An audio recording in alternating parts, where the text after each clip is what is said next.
సంతోషం అనలేము మేడం, దాన్ని మేము సంతోషం అనే చిన్న పదంతో దాన్ని మేము ఆపలేము.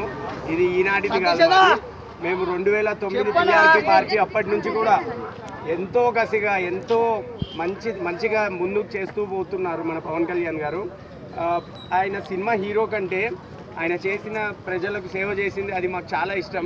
అది ఆ ఒక్క స్ఫూర్తితోనే మేము ముందుకు వెళ్ళాము. ఎంత మేము సినిమా ఫ్యాన్ అయినా కూడా ఆయనకున్న స్ఫూర్తితో ప్రజలకు మంచి చేయాలి అనే ఒక ఆశతో ముందుకెళ్తూ 14లో టీడీపీతో కలిసినప్పుడు కానీ 19లో సింగిల్గా 2 చోట్ల ఓడిపోయినా అప్పుడు ఎన్ని మాటలు అన్నారు, భరించాం. అన్నీ భరిస్తూ అసెంబ్లీ గేటు కూడా తాకలేడు అన్నారు.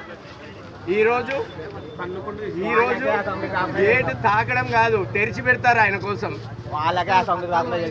అన్ని బద్దలు అవుతాయి. ఇవంతా కూడా మేము సమన్వయంతోనే చేస్తాము.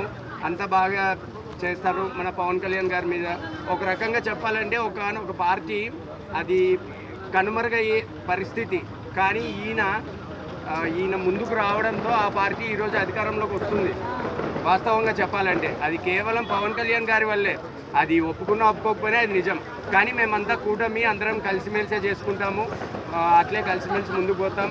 అండ్ మోదీ గారు అస్సలు సపోర్ట్ టీడీపీకి లేని టైంలో మన పవన్ కళ్యాణ్ మధ్యవర్తిగా ఉండి వాళ్ళని వీళ్ళని కలుపుతూ ఈరోజు ఎప్పుడూ లేని విధంగా మెజారిటీ మనకు 21 సీట్లే అన్నారు, సరే తగ్గి 21లో గెలిచాం.